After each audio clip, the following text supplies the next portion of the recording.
All right. Hello, everyone. Hello, grade 12s. Welcome to Life Orientation with myself. My name is Sibusiso Masumbuka, and I'll be your life orientation teacher today.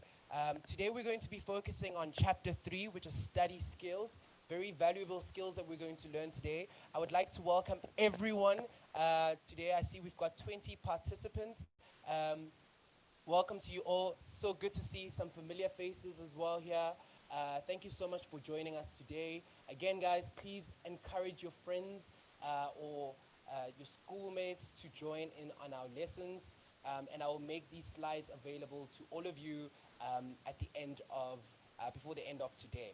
All right, so we're going to start off today with study skills. By the end of this lesson, you will be able to understand the process of assessment. You will know the various study skills, strategies, as well as styles. You will learn examination writing skills.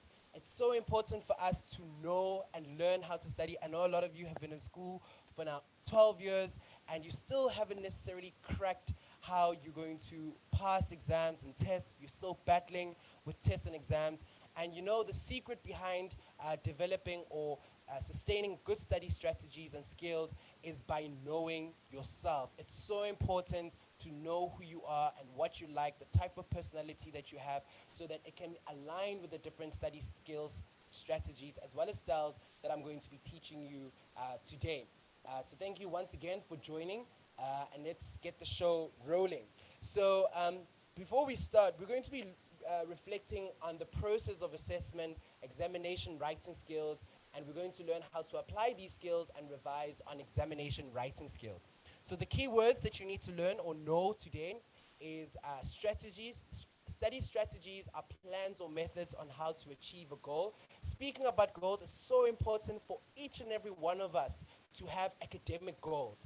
Apart from um, personal goals that we have in life about driving fancy cars and staying in beautiful houses, it's also important to have great academic goals, and we need to write them down and make sure that we take steps, active steps, to actually make sure that we reach those goals.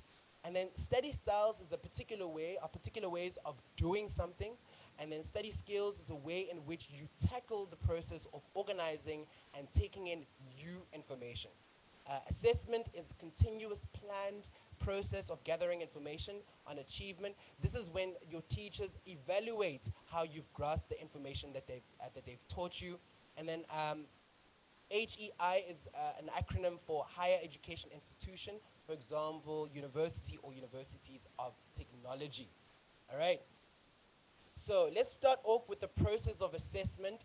The process of assessment says here assessments includes evaluation of mind maps, role plays, demonstration, tasks, quizzes, oral presentation, checklists, tests, and examinations. So the way our teachers evaluate the progress in what we've learned in the year or in different lessons is that they do it by us learning through role plays, tasks, quizzes, oral presentation, as well as checklists and exams. All right. Not all assessments are formal or for marks.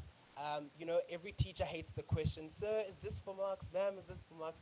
So don't do things or put your heart into things only just because it's for marks. You should put your heart and energy in every single task that you do because it's all to develop you in the subject matter. All right. For example, here, informal tasks are daily assessments that can include the teacher observing you during a lesson and giving you feedback about gaps in your knowledge or helping you to understand certain topics better. Formal tasks include SBAs, tasks and exams for marks. And then examples of formal tasks are case studies, which are real life situations, written reports, investigative assignments that you guys have in school, and then written and oral presentations.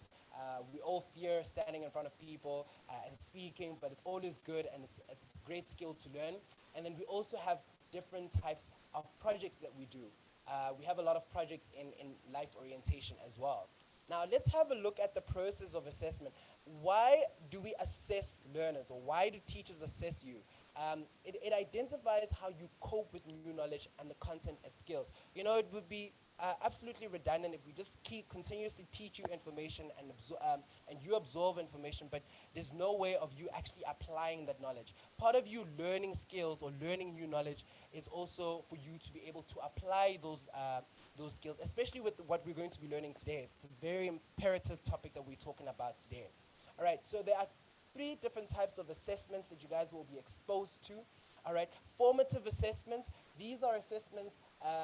It happens when you are working on something and helps you and your teacher to work on how you are coping. These are normal activities that you do in class. These are also known as informal tasks that you will do in school. Please do them with effect and be efficient and give good responses to it as well.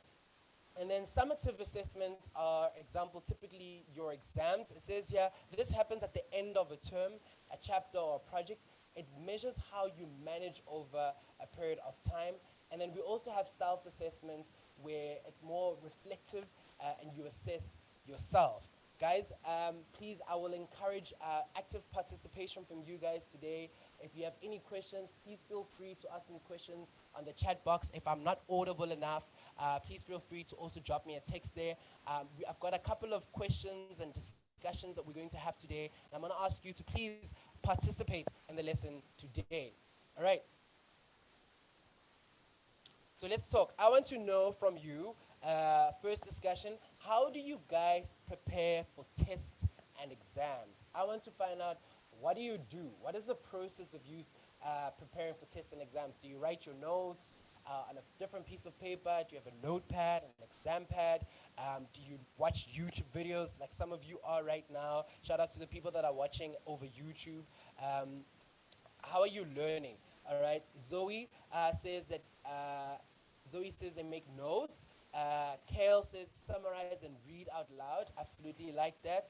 All right. And what else, guys? Tell me. How else do you guys prepare for tests and exams? Julian says read out loud.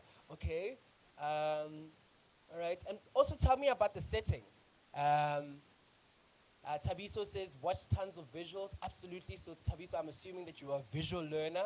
Chad says, wouldn't you make flashcards? Flashcards is a good one. Parrot fashion, Christopher. All right. Okay. Parrot fashion. All right.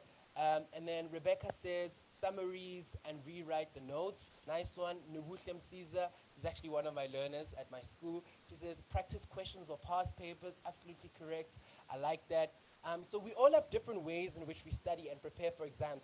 And part of what I was saying earlier about knowing who you are and knowing what your interest and your personality is that some of us are not cut out for the library. Some of you may want to study by yourself in a locked room. Some of you might want to study in groups. I'm going to read some of your responses here. Pelo, also another one of my other students, she says that you teach the content to someone else, so that's a different type of role play. Megan says, I write stuff down in different colors to remember it easy. Color is so important. All right, nice responses there. Thank you so much for taking part. All right, let's look at some of the study skills that you guys can use when studying and preparing for your exams. Guys, I know there's a huge panic with grade 12. I know you guys are studying a whole lot of time. You know, people can't even see you at social gatherings without even asking, why aren't you studying? And it's so important that we actually do study. Will says, does talking to yourself form part of studying? Absolutely. It's similar to what the other learner said about parrot learning, all right, and role playing as well. All right, the first study skill that I'm going to teach you is flashcards. So flashcards are small cards or pieces of paper in which you write key points and short bits of information. So you don't write the entire textbook in a little flashcard. You write bits and pieces of information. And obviously, this requires you to have gone through the work first, to skim through the work and see what are the headings that are important and also see what are the possible questions that could be asked. This is so easy for you to do. You divide a piece of A4 paper into 4 cards. Do not try to write too much information on each card. You also can carry cards with you and revise. You can also, by checking them out, put them in your school blazer, read them while you're in the bus or in the car with your mom or your dad while you're going to school. Examples here that you can put in flashcards is formulas, maths formulas, dates and definitions for those that are doing history and other subjects that require all of that stuff. Anywhere or at any time, such as while waiting for a bus and standing in a queue. So you can use these flashcards. They're quite easy for you to use when studying. Also, it's nice to use colored cardboard so that again you can use that color because color is good for our brain. Our brain loves color. All right. All right. And then another study skill that I want to teach you is mind maps. Mind maps link information in a logical way that will help you remember. They break large pieces of information to smaller, manageable sizes. So you know, a lot of you guys that are doing languages, before you write an essay, your teachers always ask you to do a mind map. This helps you to sort of structure your essays as well, or structure your work. It also makes it easier for you to summarize and put everything into summary. I've got an example here. For example, if you're given an essay topic of unemployment, um, and the essay question says, discuss unemployment and look at the causes, effects, government intervention, and solution. This will help you in order to put in the causes of unemployment, the effects of unemployment, the different government interventions that are there, as well as the solution. So it makes everything easier for you to study. I personally don't like mind maps. Like I said, it has to go with your personality, guys, because for me, it's too cluttered. So this may not work for you, but there's other different study skills that you guys can learn from today. All right.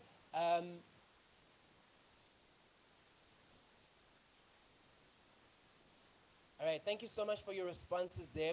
Uh, Vulcan, sorry if I butcher your names, guys. Vulcan says, summarize work during the term, then record it on a cell phone or tablet or voice recorder. Where when you start to study for a subject, play back the audio tracks recorded earlier while reading. Doing this at least 5 times. Nice, absolutely. Then sit and work out past papers. Obviously, Vulcan, it seems like you are an auditory learner, and we're going to look at all those different learning styles as well. Um, Watsima, yes, my slides are available on my Google Classroom. I'll share the Google Classroom code with you at the end of the lesson. All right, let's move on to the next study skill. The next study skill is mnemonics. So a mnemonic is something such as a word or a sentence or song that helps you remember something. These are more also for more of your creative learners. It says here, for example, to remember how to spell rhythm. You can use rhythm helps your, your two hips move. So obviously you've got the R there, the H, the Y, the T, the H, and the M there. And obviously, you know, the infamous BODMAS that we learn about in school. There's a new way of to remember the order of calculation. Bless my dear Aunt Sally, brackets before multiplication, division, addition, and subtraction. And then in business studies, if you're learning the four management tasks, you've got planning, organizing, leading. You can use something else to remember that Alyssa only likes coffee. Just to remember, just to help, just for it to help you to remember how to study for tests and exam and to remember the content. So please let me know if you use any of these study skills and enlighten me in the chat box. Another one, summaries. You learn summaries in language, in the languages that you guys do. Some of you do first additional language and home language. You learn how to write summaries there.